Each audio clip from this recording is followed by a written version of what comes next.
Di ko na napigilan at nagtuloy-tuloy na. Dumating na sa puntong madalas ako nakulitin ka na. Ayos ka lang ba? San ka pupunta? Gusto ko lang samahan ka. Kaso nga lang parang sobra na.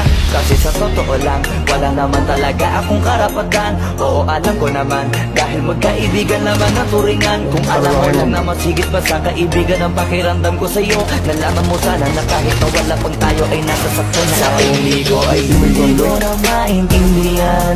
Alam ko namang di ko to dapat maramdaman. Dahil di mo di naman kayang suklian ang pagmamahal ko. Magkaibigan lang ang turingan, pero ako'y nasasaktan kahit na walang tayo. Nasasaktan ako kahit na walang tayo. Nasasaktan ako kahit na walang tayo.